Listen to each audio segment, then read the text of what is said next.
Navigating an SAP transformation? We get it. By day, we work hands-on with people like you across the globe. By night, we share what actually works. Welcome to Transformation Every Day with Alexander Greb and Johannes Langguth, where your complex transformation becomes clear, actionable, and achievable.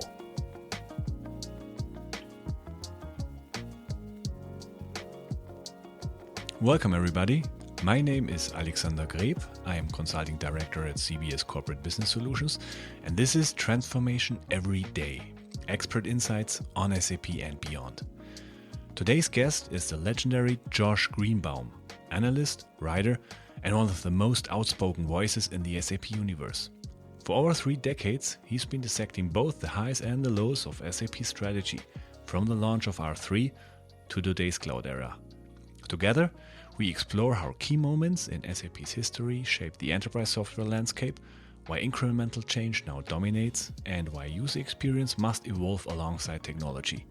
We talk about the crucial role of enterprise architects, the need for real business IT alignment, and why data, ecosystems, and end-to-end solutions matter more than ever. And of course, how AI can solve far bigger business problems than just writing job descriptions. When Josh talks, SAP executives are listening, and so should you, to this episode of Transformation Every Day.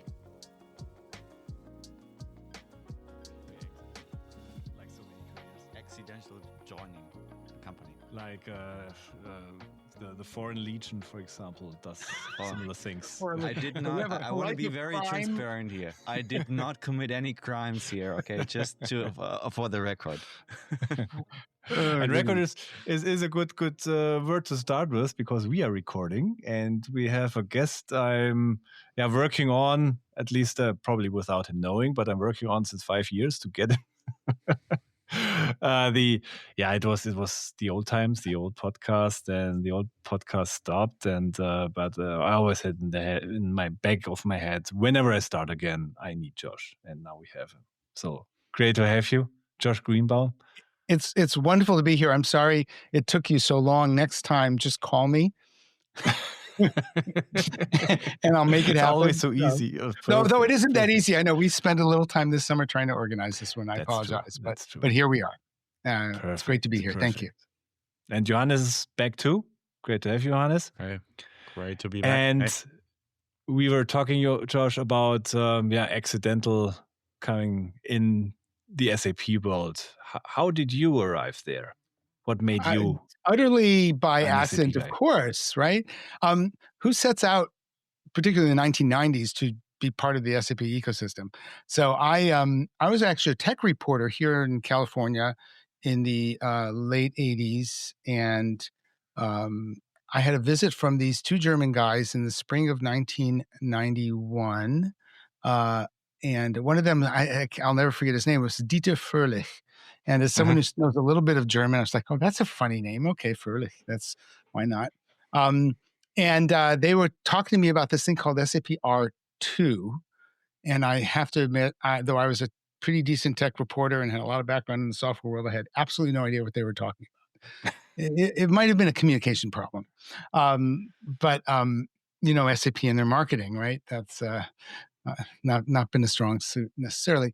Fast forward a year, and I am now living in Paris as a tech reporter for a freelance reporter, actually, for a bunch of software magazines, mostly software magazines back in the United States. And I get an invitation to the launch of this thing called SAP R3. And I'm like, well, okay. I remember these SAP guys. I didn't understand what they were doing with R2. Maybe R3 will be a little bit easier to understand. And I went to the launch, and I came out sort of with my head spinning, because this was one of the more comprehensive pieces of client-server software I'd ever seen. Oracle Finance had been around for a little bit, and they were doing some interesting things. But the whole sort of idea of a successor to MRP, a successor to client-server, this thing that. And of course, very quickly became a Unix-based system as well. I immediately sent a email off to one of my freelance magazines, and said, "This is the most significant piece of client-server software ever written. This is really important. I want to write something for the U.S. market." And they said, "Sure." And so I wrote the first technical analysis of R3 for the U.S. market back in 91. Yeah, I'm sorry, 92. Excuse me, I got my years mixed up. So yeah, spring of 92. I just have sort of been following in the wake ever since as the SAP juggernaut got bigger and bigger, and the enterprise software space got bigger, and business process reengineering, and then Y2K. I mean, it's been a full stop career following SAP and the eventual competition through all these different permutations and combinations ever since. So yes, an accidental tourist once again. Showed up and made a whole career out of it. Great. And you said you were astonished by this more or less presentation you listened back then. And from then on, I know that you followed basically every Sapphire, every presentation that SAP did very, very thoroughly. The question, of course, now is which kind of similar events caused your excitement at the same level later on in the SAP world? In the SAP world, yeah, I'm hard to please. I mean, I was at the Windows 3 launch. I was going to say in my career, I was at the Windows 3 launch. That was another one of those moments. I think I'm going to say there's not been a moment of that magnitude. What it's been is much more some SAP thinks there's been moments of that magnitude, but really, I think obviously the initial business suite, we're reusing that name now instead of SAP, instead of S/4HANA, but the original business suite announcement, which is really the successor to R3, that was a pretty big deal because it sort of sketched out a more comprehensive kind of strategy for what is a suite.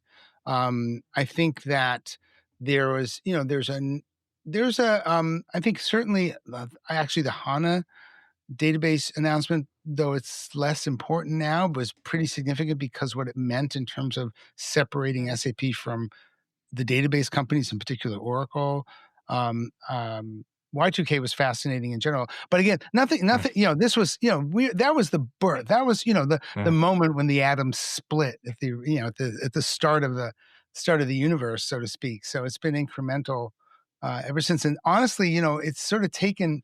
There's a few moments where you sort of have to look back to put it all together.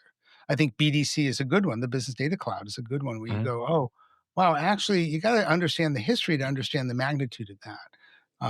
It doesn't come out at the first blush. So I don't know. Do you think, Josh, just to chip in on this one, do you think there will ever be the time that we have these groundbreaking enterprise software announcements? Because the way I look at like software development overall, it's very much incremental based. So it's not so much there's that one huge big thing that comes out. Of course, people will say it's AI, but in the end, it's still a part of an incremental evolution. So do you think the time of big change will ever come back? Or have we arrived in a time of incremental improvements?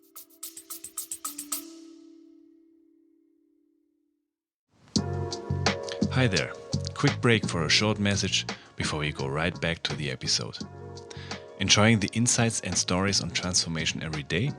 Want to make sure you never miss an episode packed with practical tips and best practices from the SAP world, featuring conversations with some of the most interesting people in the SAP universe? Then hit that subscribe button on your favorite podcast platform, whether it is Apple, Spotify, or any other you use. And if our podcast brings you value, we would be incredibly grateful if you could leave us a 5-star review and share it with your friends and colleagues. Your support means the world to us. Thanks so much and happy listening.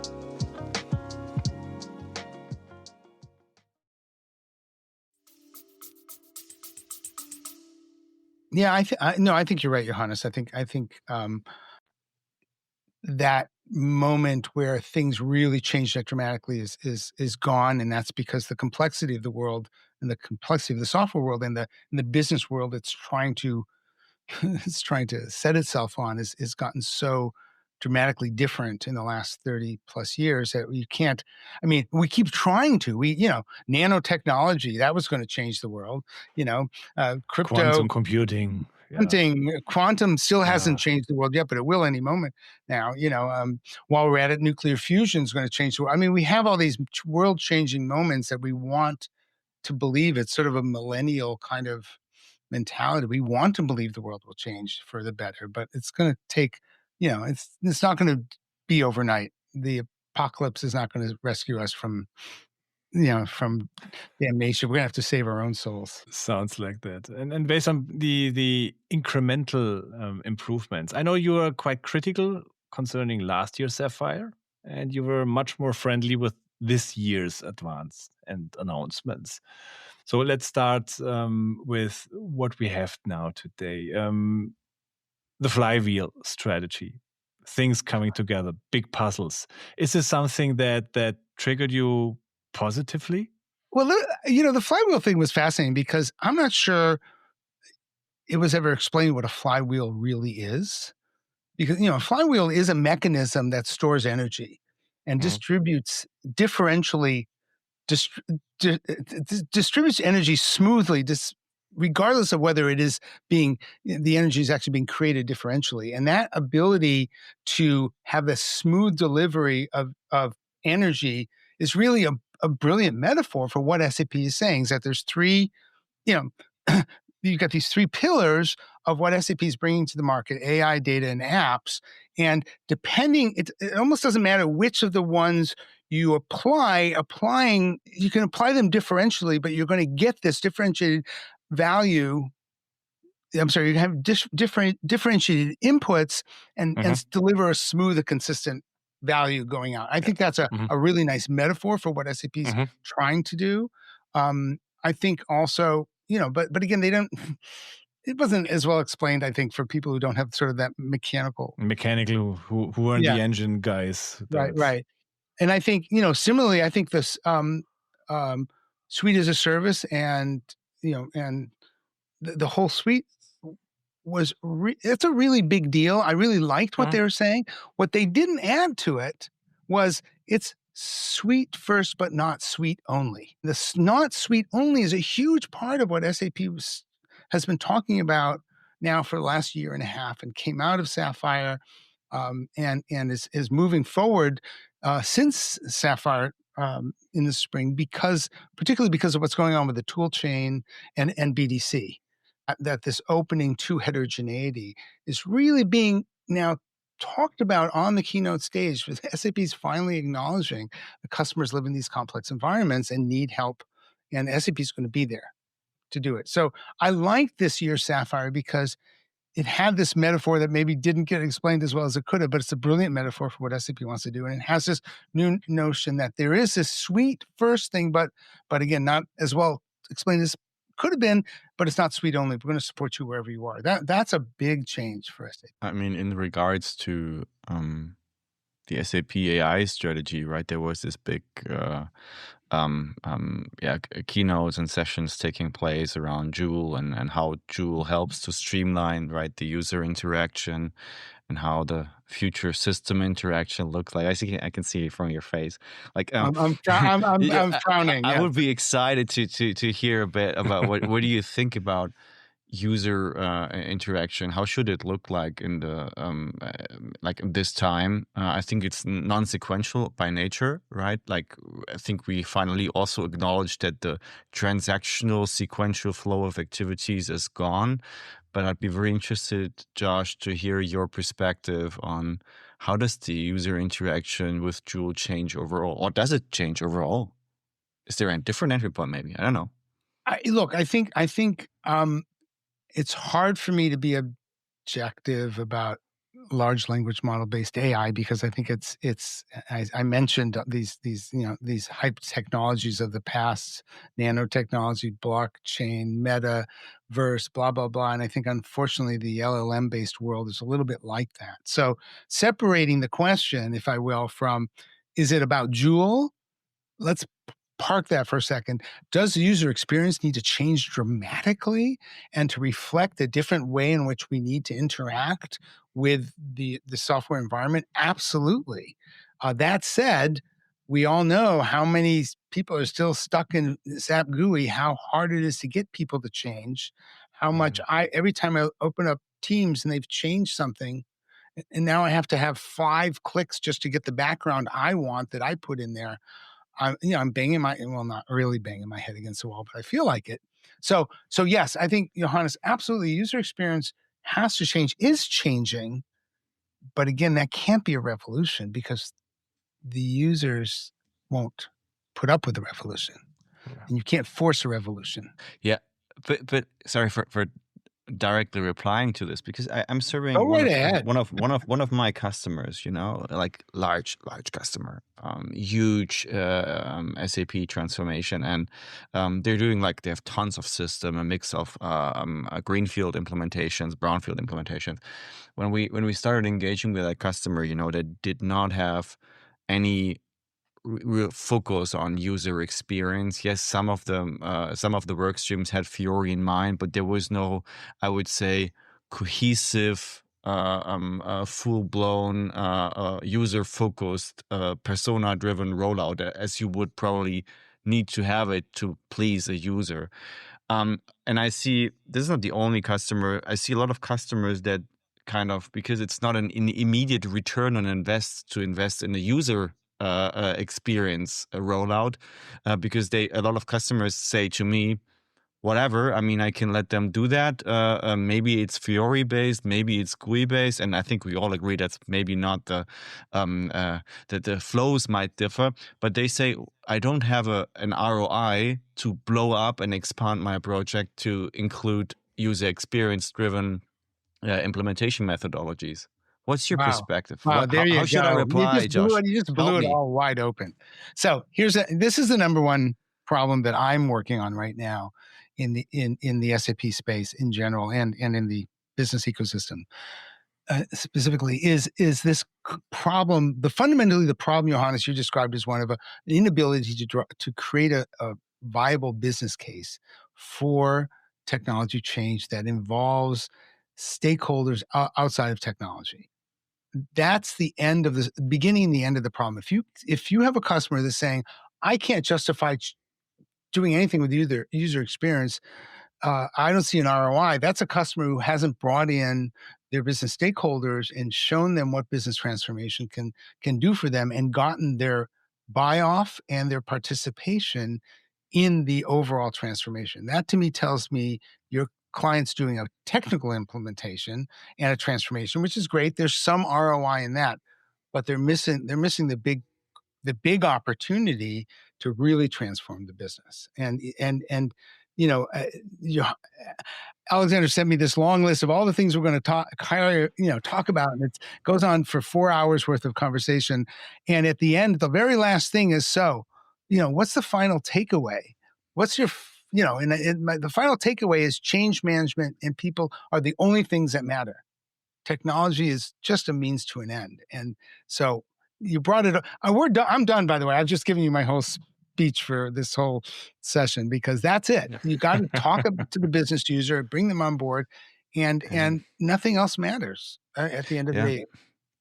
Yeah, I mean, for a lot of clients, it's a balance, right? Because the IT teams are under immense pressure to find a way of getting the systems in the move, while at the same time, if they align with business, which is the needed activity, that requires time and initial ramp up investment. Because I see a lot of business IT relationships are maybe not at the level that would allow immediate execution. Can I say it like this? Go on, just say it. They suck. Thank you. So I feel there's a lot of balance work to do, right? To bring that relationship back to a healthy balance. Let me put it like this.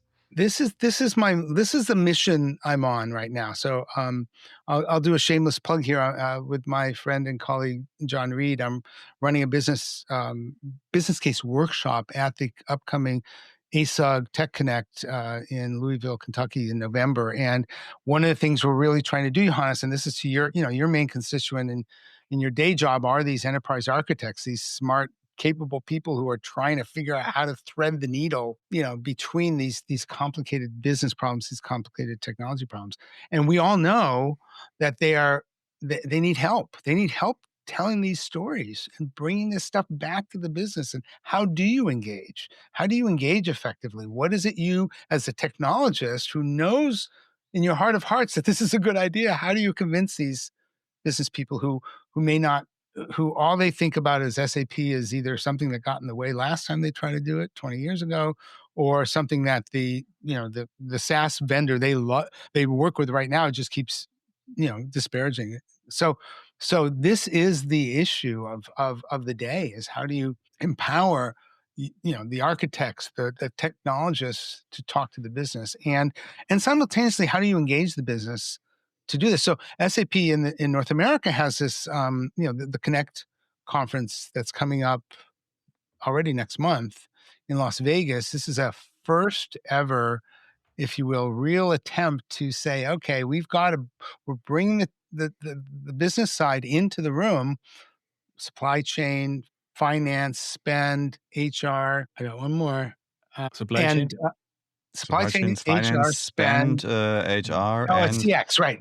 Yeah, CX. sales. We're gonna show you not just what's going on in your domain. We're gonna show you how these domains thread together. If you're going to do an end-to-end process, that if you're in supply chain, you better be talking to the CX side over here and the finance side over here, and get some HR involved. They're going to show this complicated world and underlie it with this technology story.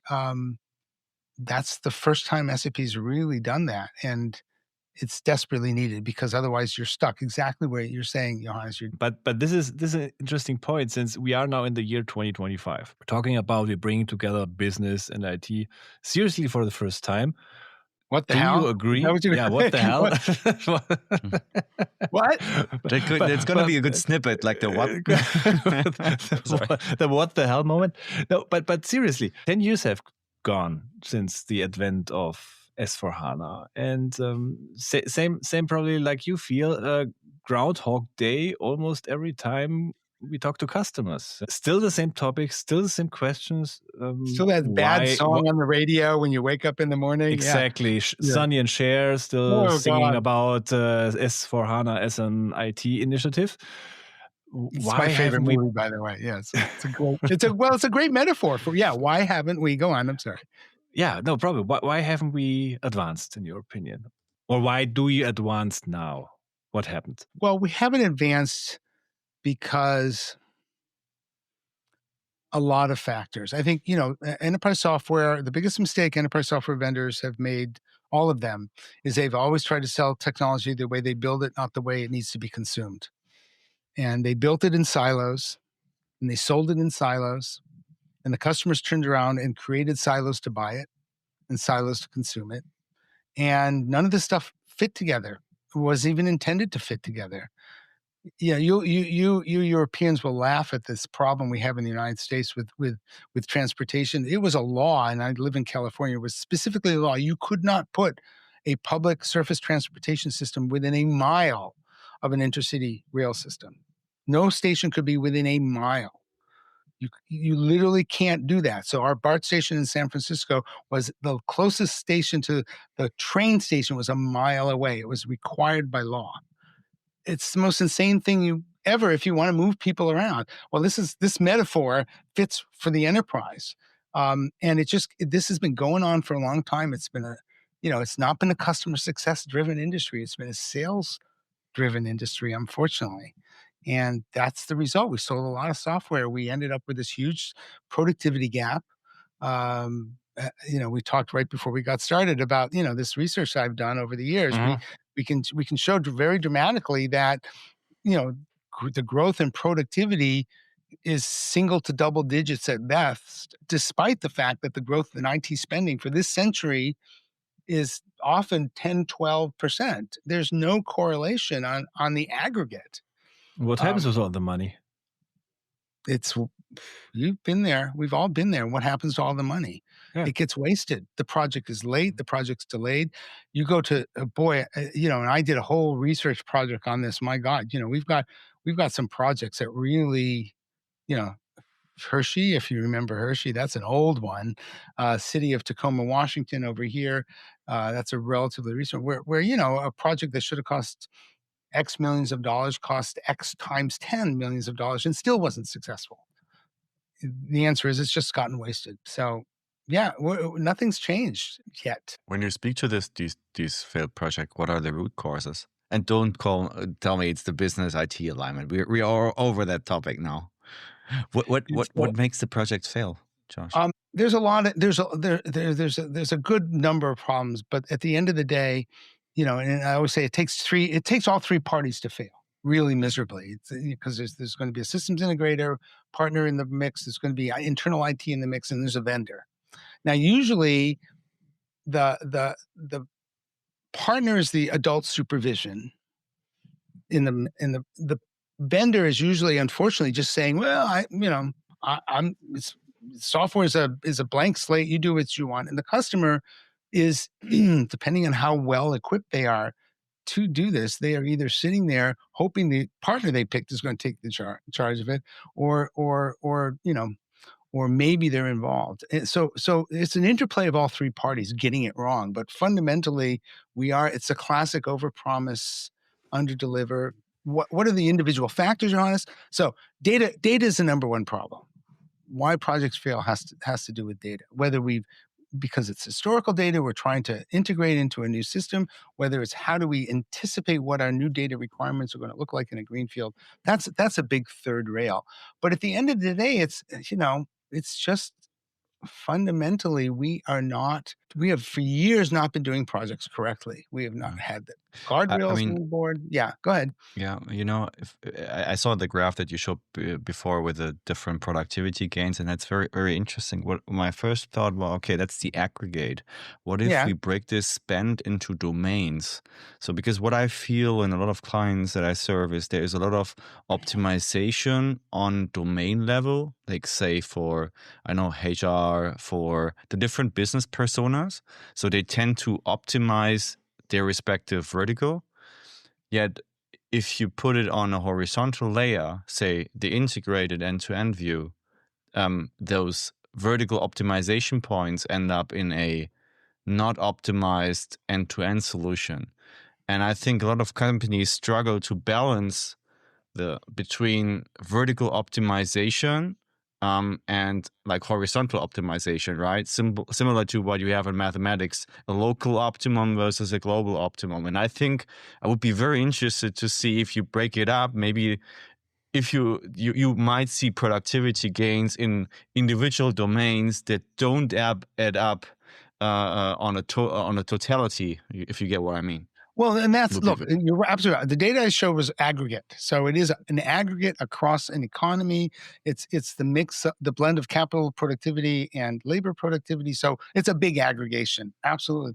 And as we all know, we know lots of companies that do succeed and do have productivity gains. So where's the delta? What you said is absolutely one of the cases that we're going to nail it.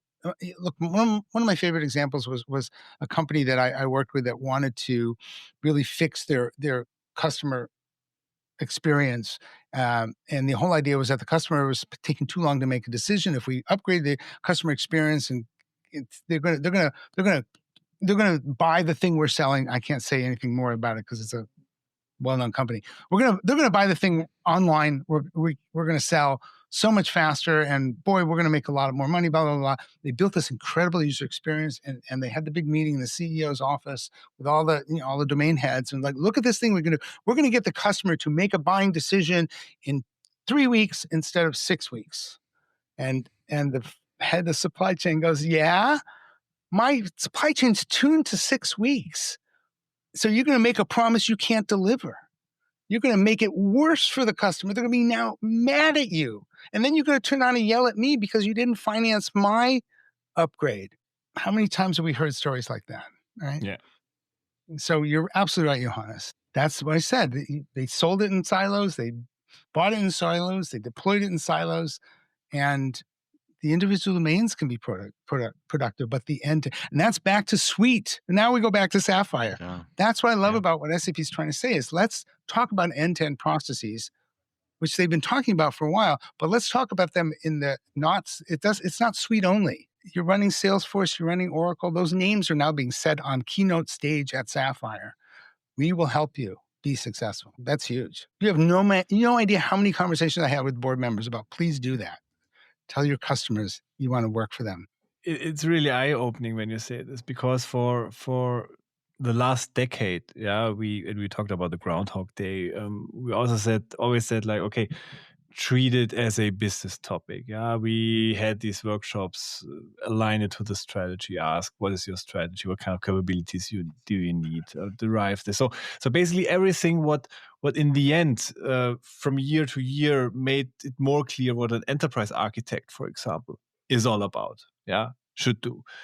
Now SAP, for example, says we support you in that, and I think even last year it was said that every initiative should have a clear enterprise architect there. Everybody on gets board, an enterprise architect at the helm, and so on. To be honest, I do not see it that these, if you look into the customer initiatives, that this kind of rethinking into the basis, into the heart of what they're up to do actually has happened. There are some, but I think most of them did not really get the memo yet. First question, do you agree with that kind of observation? And second, if yes, how do you think it can be made clear and more transparent for everybody that this is such an important factor in getting value out of your investments? I don't think everyone's picked up on that, because I don't think there's been enough time for it. There are thousands and thousands and thousands of customers that need to upgrade, thousands and thousands of systems, and it can't happen overnight, number one.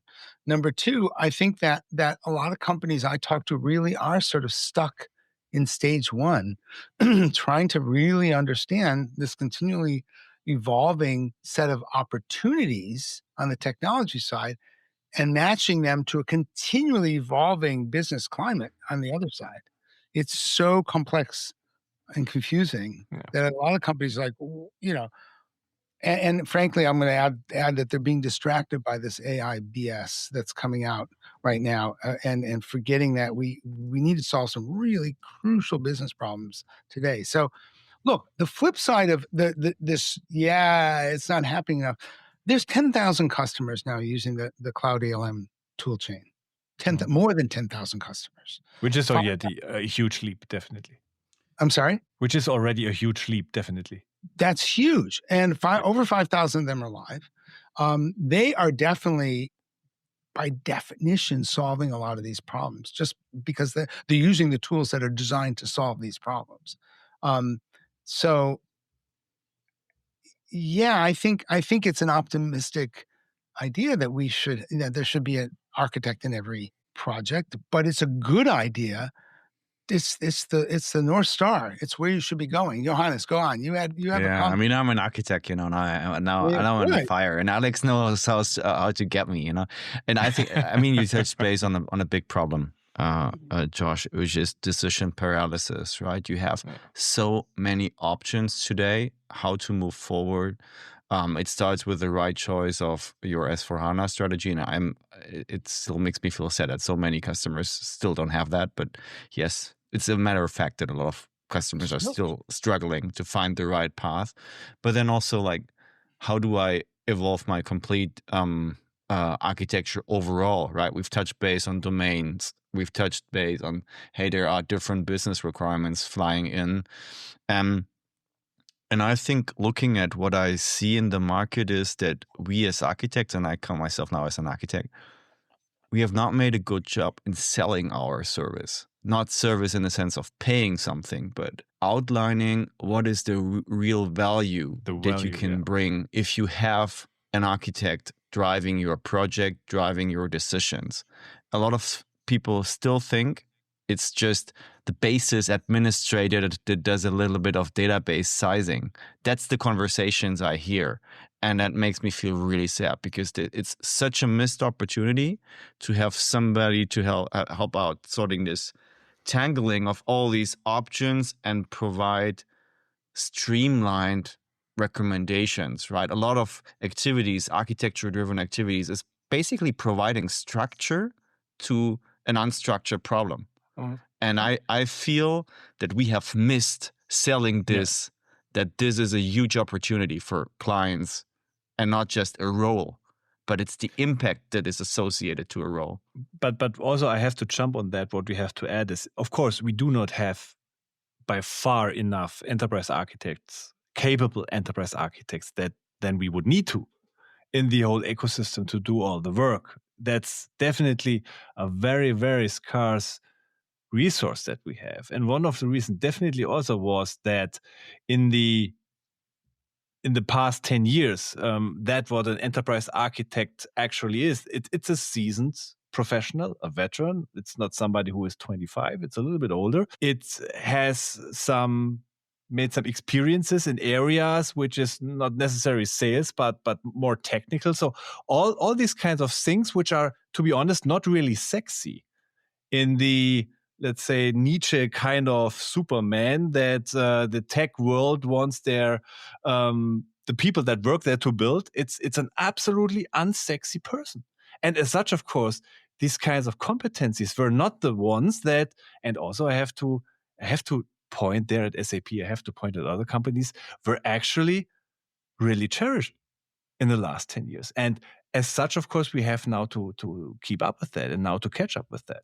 And that's my honest opinion, part of the reason. For the last 10 years, 10 years ago, developers were the cool stuff. For the last 10 years, sellers were the cool stuff.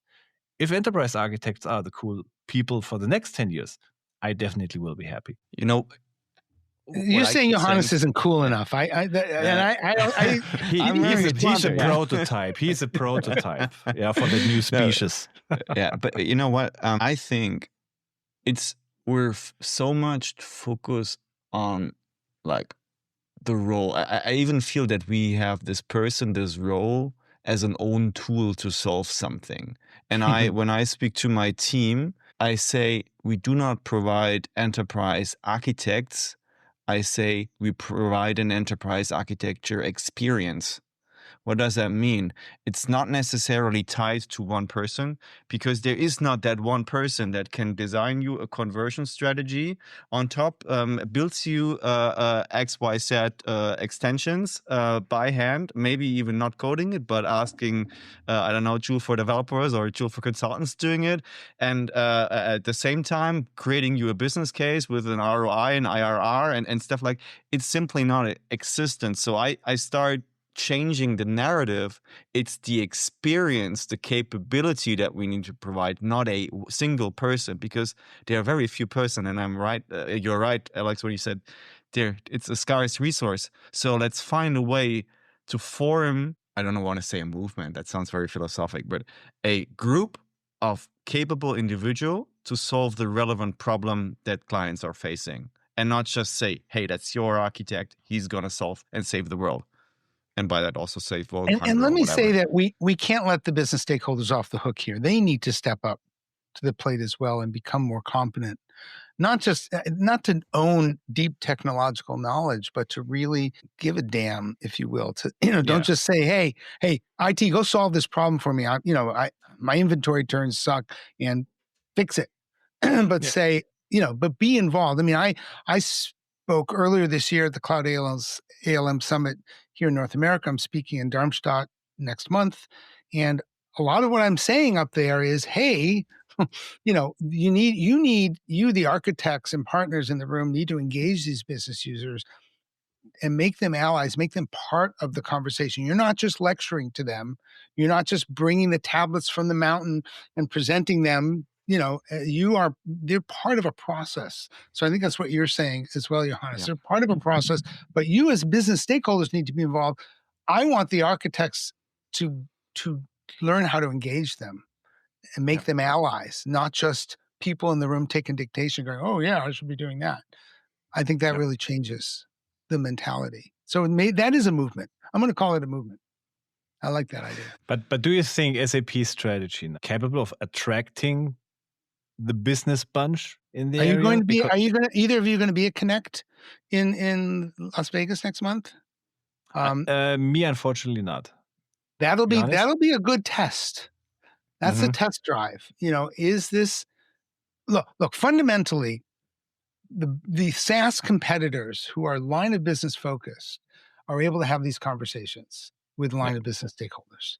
They do a pretty damn good job. In fact, they're selling, some of them are selling, kind of old wine in old bottles at this point, and still selling well. So it's not that the stakeholders aren't capable of paying attention. It's a lot to do with how do you have a conversation with the right person about the right problem. Yeah. I think that what I like about, look, I'm a big fan of Business Network, for instance. I think the SAP Business Network is one of the more phenomenal pieces of, shall we say, combinations of technology and service that's out there in the market. If you really wire up your company to a business network, and your ecosystem and your supply chain is wired to that business network, you can solve some really big, major problems that are happening in the world today. I always say, in supply chain, the biggest problem is, where's my stuff? And what happened to my stuff, and how do I get some more stuff, because that stuff isn't going to arrive on time. Those are $1 million problems companies are facing more and more every single day, because not to point any fingers at any particular government, but boy, things are pretty damn chaotic out there right now. SAP's got some really good answers to that problem. Really good ones, better than most, because this concept of the end-to-end process. If you wire up this network and you start going, well, okay, I need alternative suppliers, I need alternative logistics. I know that there's a typhoon in the Indian Ocean that's going to disrupt this order I have. How do I reconfigure? You can do that. And you can do that better with SAP if you've done it right than pretty much anyone else. So the answer is, it's there. These are hard stories to tell, and that's part of the trick. But considering those stories, I mean, it's a not very new phenomenon that the SAP mugs, you unfortunately do not very often find them in the business areas of a custom company. You find it in the IT departments. Yeah, they are the SAP mugs. The mugs of, you mentioned the SAS business, or the more, let's say it's more specialized companies. Yeah, they're actually there. That's absolutely to 100%. The problem is, and I had an interesting conversation with a customer a few weeks ago. He said the problem for him is, in his argumentation internally, as long as this kind of, let's say, always underlying 2030, 2027, 2033 end of maintenance noise happening, which everybody hears, because you have to move, because there is this kind of end of maintenance happen.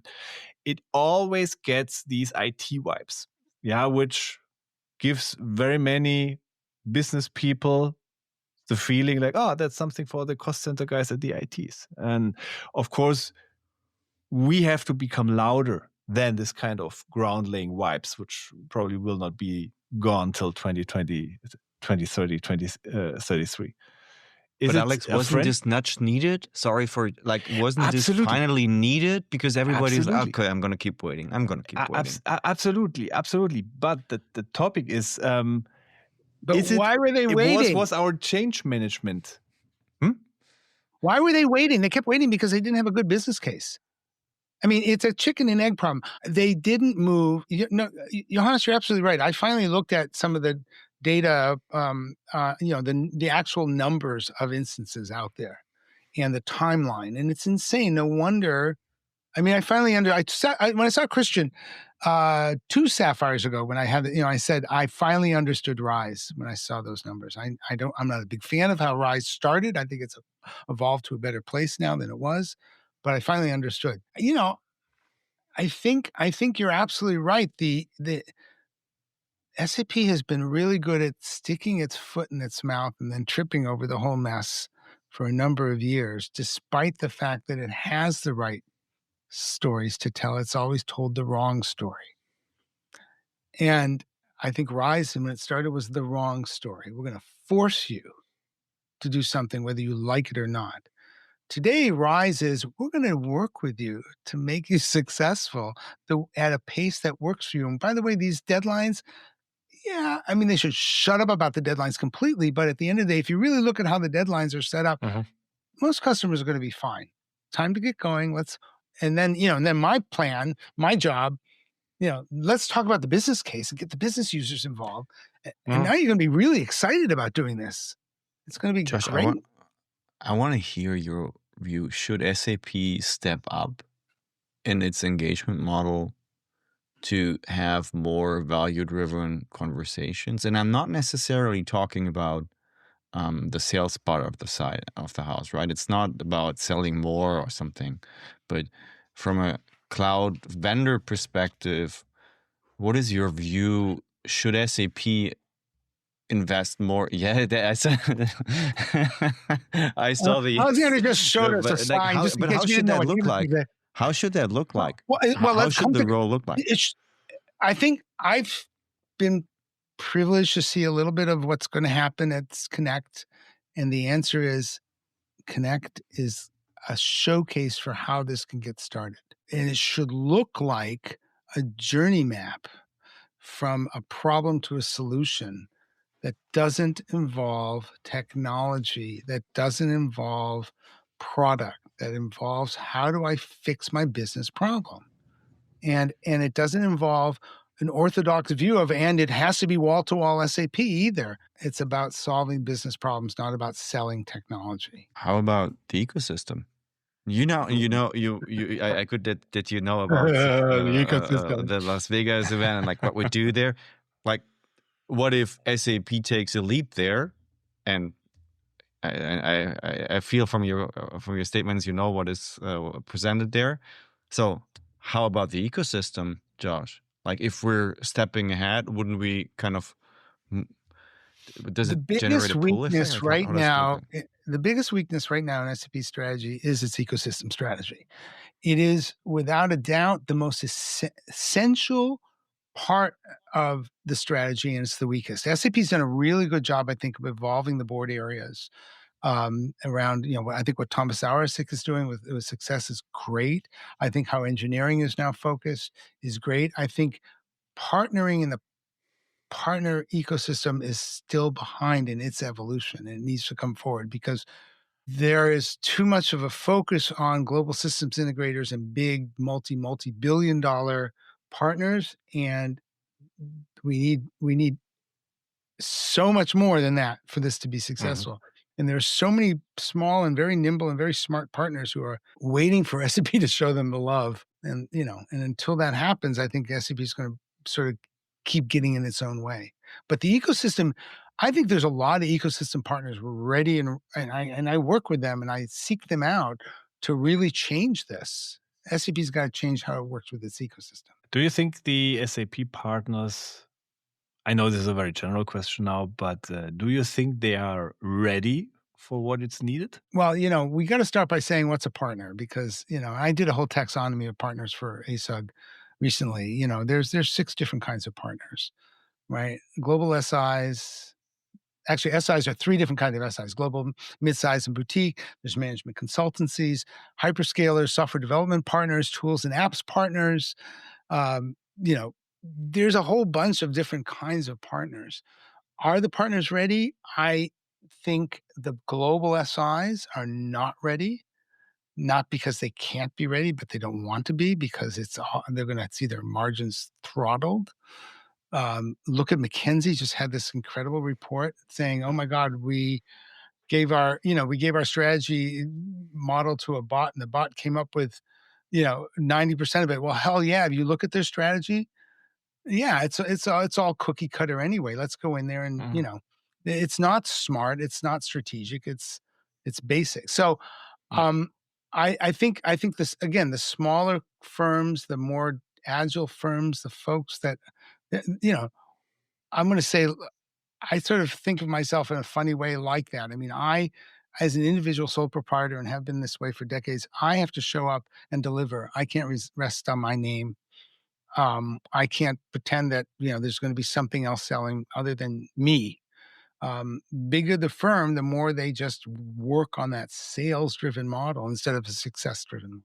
Smaller firms are all about success, and I think they're ready. They want it. they need the support, and it needs to be better. But I think the partners are there. The right ones aren't getting as much love as they should be getting, in my opinion. Do you think one of the reasons can be why SAP is pushing at the moment many partners into something of a sales model?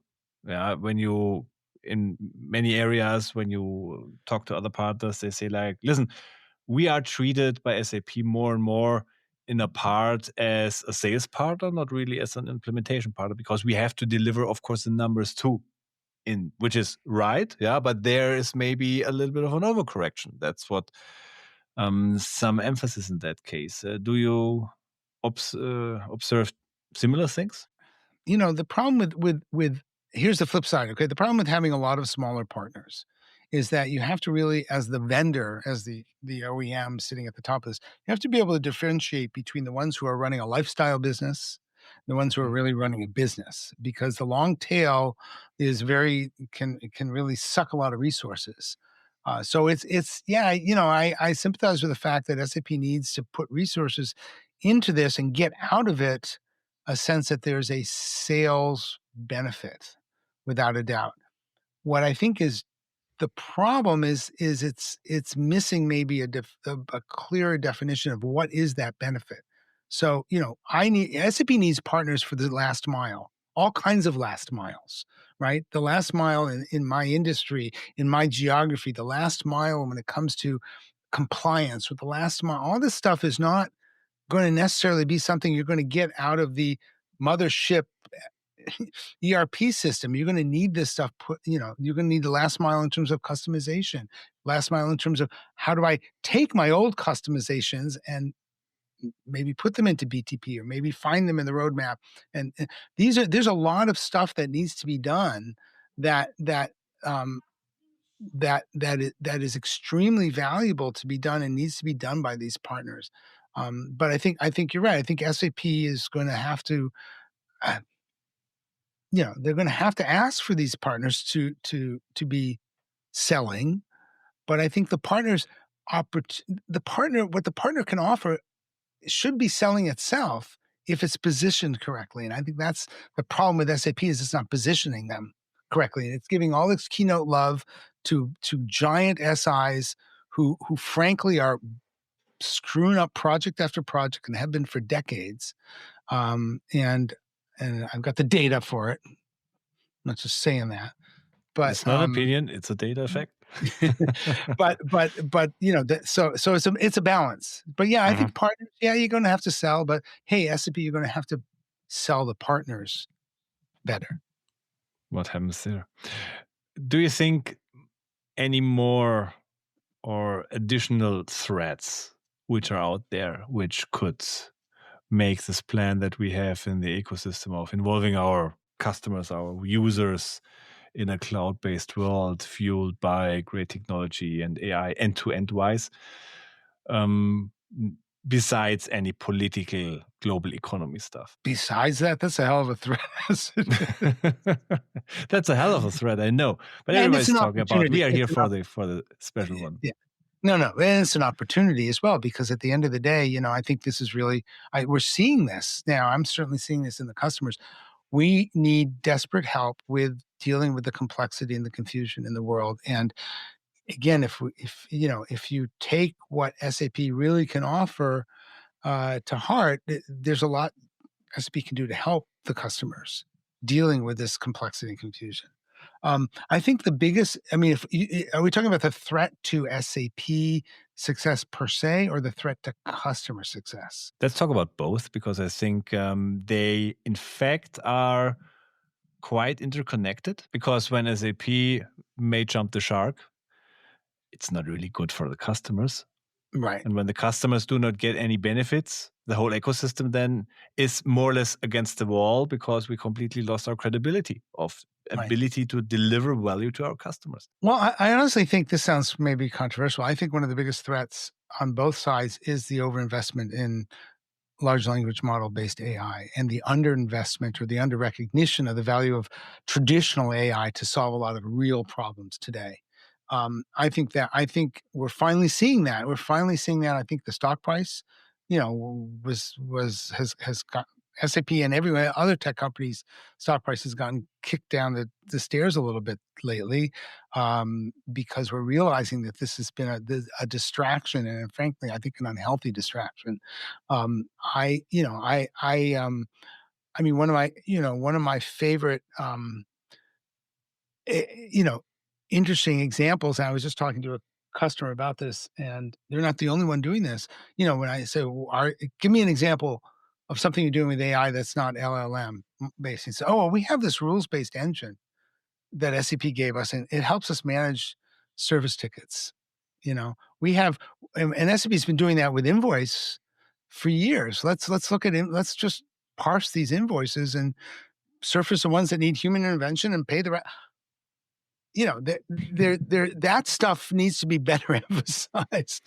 And this, to me, we're spending a lot of money, a huge amount of money, with large language model based investments to solve a lot of what I call 50-cent problems. I've written about this. They're 50-cent problems. That's great. I need someone to write a job rec for a new position. That's solving a 50-cent problem. Fine. That in no way justifies 1,000 of those, 10,000 of those 50-cent problems doesn't add up anywhere to the investment in we're seeing it on the other side. There are $1 million problems to solve that we can solve today with AI. We can do that. We can do that with machine learning algorithms and other algorithms that solve these problems. Like, where's my stuff? Where's my stuff is an AI-based problem we've been solving with advanced planning and and optimization. AI for years and years and years.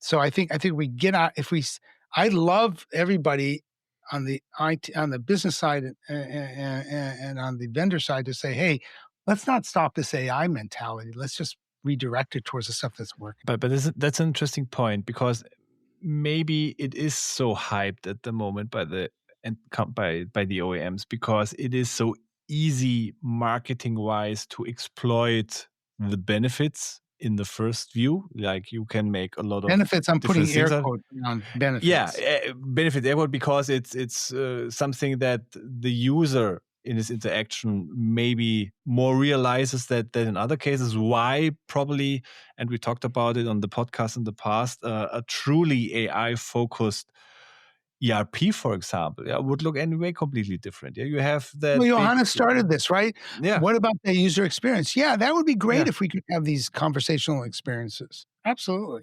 Exactly. Yeah. Or you have this kind of big area where, or this dump where you put all the orders in. Then you have that big AI which grabs the order and has no processes, no industry solutions, but decides for themselves which is the logical next step, takes care for the materials, takes care for the capacity, and then pushes this out and so on. Yeah. And so I see a lot of opportunity in things like classification problems. Like, a lot of customers, like especially in this area, you face taxes, right? And usually your components are made out of so many different elements from different countries, from different vendors. So selecting the right taxation, inbound and outbound, and I'm working on some project with customers on that. It's huge. It's such That's a $1 million problem. That is $1 million problem. Yeah. But sorry, Johannes, to say that. I fully agree. That's a mega $1 million project, but it's unsexy as hell marketing-wise. And that is one of the problems. Right? No. It used to be. It's sexy as hell now because that crazy guy in my White House is making it so goddamn complex. I'm sorry, I'm just gone off the rails here. No problem. We keep that in there. Look, I go around. I talk to a lot of small businesses all over the country, and often I start the conversation by, in particular, I come from Berkeley, California. Don't tell anyone, but we're like the poster child of ultra liberal craziness. Even though I'm on the right wing side of Berkeley, I vote Democratic Party. I don't vote, communists and socialists. But I talk to these small business people all around, and small business in this country is sort of like, you're Mittelstand about. And I say, I don't want to talk politics with you, but I do want to talk to how is it going right now with your advanced planning? How are you doing with, and they say, well, you want to talk, I'll talk politics. This is a goddamn disaster out there. I can't plan a thing. I can't plan my hiring. I can't plan pricing. I don't know what the hell I'm going to do next month. It's universal. So Yeah, it's a big thing. Yes, it has become sexy. Yes, taxation is never, and finding the right tariffs is never a good selling story. But there are so many other crazy problems that you can solve with AI that remain where very few people really speak about. We touch base on supply chain. We have tariffs. We also have things like recommendations for, like, especially in a buying driven a company that does a lot of sales, anticipating behavior. And like in the company that I worked for before SAP, we were experimenting with a lot of stuff there, and you can really generate crazy results, upticks in a retention rate and stuff like that very few people speak about. But it also comes with, you have to have the ability to speak about this business problem. And that's, tying back to what you said, Josh, you need to have the people that speak about that and have the ability to actually have these conversations and understand the magnitude of the business problem that you're actually talking about, right? I just have to, I want to add a point, because this is something that came up. The New York Times here published an article on the weekend about a bunch of smaller manufacturers here in the United States that are renting robots to do back-breaking work, like stacking pallets. And they're not doing it to save money and fire people. They're doing it for employee retention, because it turns out, if the biggest amount of injuries that occur in these small shop floors are this back-breaking work. It's the biggest problem they have with retention. I don't want to do that stuff anymore. And it was a fascinating article about applying at this point a classic technology that's very AI based, robotics, right? Can't do robotics without AI. But we've had that forever, right? But all of a sudden, we're now addressing a really modern 2025 problem, which is employee retention, particularly in the manufacturing sector, and it's very successful. And it's also, when we want to solve problems and we have to look at what is sexy, or maybe redefine what is sexy, or find that way to have that conversation. I think that's pretty darn sexy, to be honest. It certainly makes a lot more sense for employee retention than say, I'm going to use Joule to write a better job rec. That doesn't move the needle at all. And that's, but I'm going to have a robot, and I'm going to, and they're talking to this head of this company who's like, and his name, I loved it because it's his name is the name of the company. It's his company. And he says, yeah, I've been able to promote people now. I give them better jobs. Because the work that sucks is done by the robots.